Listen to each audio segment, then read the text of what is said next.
So, welcome to episode number 77 of 10 Minute Record Reviews. And this time we're going to talk about James Brown's 1969 album, It's a Mother. And this is very much from a kind of key transitional period for James Brown. I mean, almost every period, I suppose, is a key transitional period for James Brown. But here he's in the midst of his transition from being a soul artist, which he was pretty much up through 1967, to a full-on funk artist in a genre which he basically defined by 1970. Here he's in the midst of this transition, and it's fascinating because there are pieces of soul on here, there are pieces of funk on here, there's talent and ambition and brilliance just bursting out of even the filler pieces in this album. You know, it's quite a defensible strategy with James Brown just to buy greatest hits compilations, because for the most part he was a singles artist. But this album, I think, is one of the exceptions where it's worth buying the full platter. This is actually the UK release on Polydor from the same year, 1969, but the album, of course, originally came out on King Records in the States. So James Brown, of course, is born in 1933 in South Carolina. He has kind of a difficult childhood. He's not supervised very much, gets into a fair amount of trouble. Also learns to play instruments. He's a very gifted kid, but he is pretty wild. By an early age, he's learned how to play the guitar and the harmonica and the piano, sings in talent shows, he wins all kinds of prizes. He's got a bit of a sideline in boxing, which doesn't last very long, but he's also getting into trouble. He spends the better part of 5 years in jail, but he makes some important connections in jail, and those include Bobby Bird and Johnny Terry, two singers who would eventually be part of the Famous Flames. Bobby Bird has gotten out of jail before James. When James gets out of jail, Bobby asks him if he wants to join his band. As you can imagine, any band with James Brown in it is an incredible live act, and these guys were getting themselves a good reputation, but they didn't have much in terms of management. They chase down Little Richard. Little Richard says, well, why don't you talk to my manager?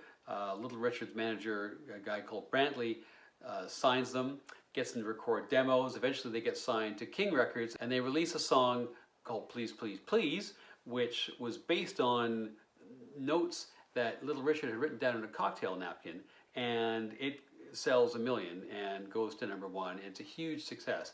But that lineup of the Famous Flames has no further successes, and eventually they split up and James starts to do stuff on his own. He has a few hits, including Try Me. Then on the strength of that, he decides to get back together with his old bandmates. They reform the Famous Flames. They play the Apollo and other well-known clubs, start to attract a big following. And then into the 1960s, James Brown's profile gets raised by his participation in two significant events. The first was, of course, the recording of a live show of his at the Apollo Theater, which became, of course, Live at the Apollo, which was a massive hit album. Goes to #2, was on the charts for something like, well, certainly for more than a year, sells enormous numbers of copies, and cements him as a major star. And on the strength of that, he takes part in the TAMI show, the TAMI show, or the Teenage Music International show, which was a gig with soul and R&B musicians, but also invited UK musicians, so the Rolling Stones were invited as well, which was turned into a concert movie. Famously, of course, this is a show where James does an absolutely epic performance, you know, with the cape, you know, so where he falls down and is revived by his bandmates and so on. And the Stones were absolutely horrified watching this, and that the reaction of the audience, which you can tell if you've seen the movie, is absolutely wild. You know, having to go on after this. So anyway, you know, famously upstaged the Stones. So by the mid-60s, he's a huge name. 1965 sees the release of Papa's Got a Brand New Bag, which again is another huge hit, but also starts to show him inching away from soul and more towards, well, who no one knew what it was then, but what we now know to be funk. By 1967, you start to get actual proto-funk or funk tunes like Cold Sweat or Turn It Up or Turn It Loose. These are songs with a big bottom end. They're basically riff-driven songs, and the riff is something into which the whole band locks, and they stay in that pocket, with the exception of, you know, famously, the bridge, all the way through the tune. James's singing starts to become less like formal singing and more like speaking or declarations or shouts, essentially whatever he's feeling at the time, rarely copied, often parodied, but so magnetic. And I think it's also important to think about how that singing style and the abandonment of melody in singing really lays the groundwork for so much hip hop to come 15, 20 years later. I also think that James is one of the biggest reasons, if not the biggest reason, why jazz itself moves towards much deeper grooves and much funkier rhythms in the late 60s and early 1970s. Black audiences have been drifting away from jazz, and here was something new and vibrant and distinctly African American which was being created. And so there's a whole migration of black musicians in jazz, real giants of the field, frankly, up to and including Miles Davis, towards this sound and this feeling. And as much as anybody, James Brown, I think, is responsible for that. So it's really quite amazing to think about the breadth of music that he influenced, as well as creating a whole new genre himself.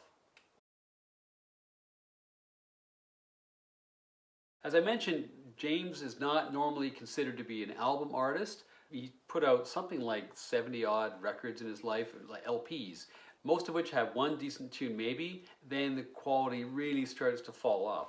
There are a few exceptions, and as I mentioned earlier, this is one of them.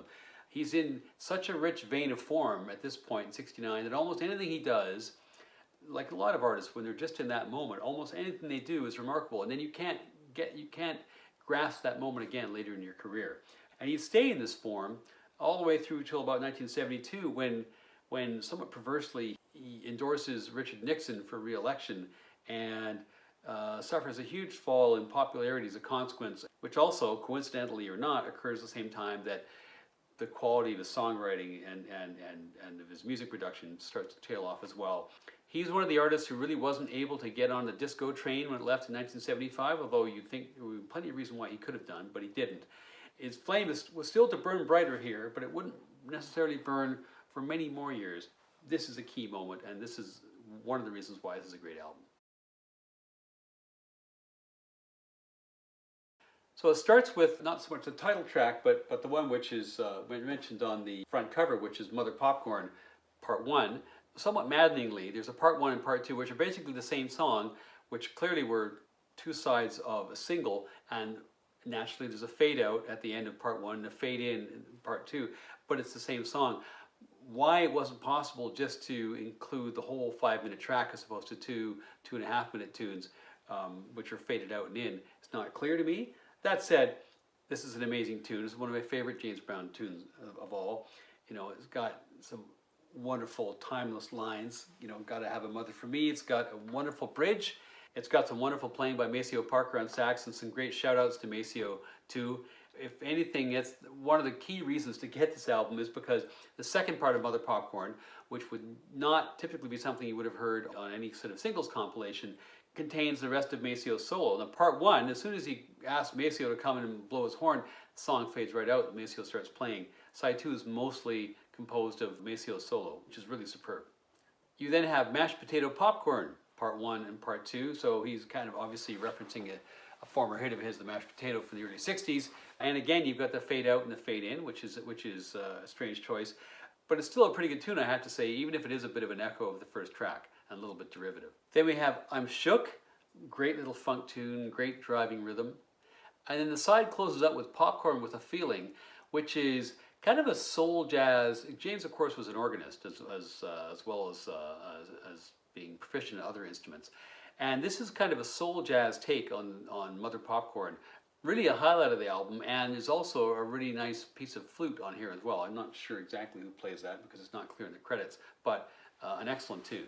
Side 2 starts with yet another third, in fact, song on this album, which is divided into Part 1 and Part 2.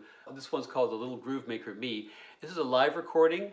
It is reminiscent, if anything, of There Was a Time, which is my personal favorite James Brown tune ever. Sonically, it's just very similar, also similar in having that really sort of locked in feeling. It's followed by Any Day Now, which is a Burt Bacharach number. This is a great vocal performance. It's very different from everything else which has gone before the album. It's kind of a throwback to James's soul singing days. That's followed by a blues number, which is a cover called If I Ruled the World. This is a really great blues song. It's very slow, it's very moving. It's needless to say, it's another excellent vocal delivery by James. Then segues into You're Still Out of Sight, which is an original James Brown tune.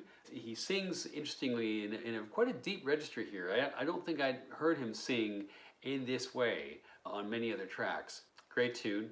And then just as side one had ended with an instrumental, so does side two, and the album with a song called Top of the Stack, which is just a great funky tune. There's not much more to be said about it.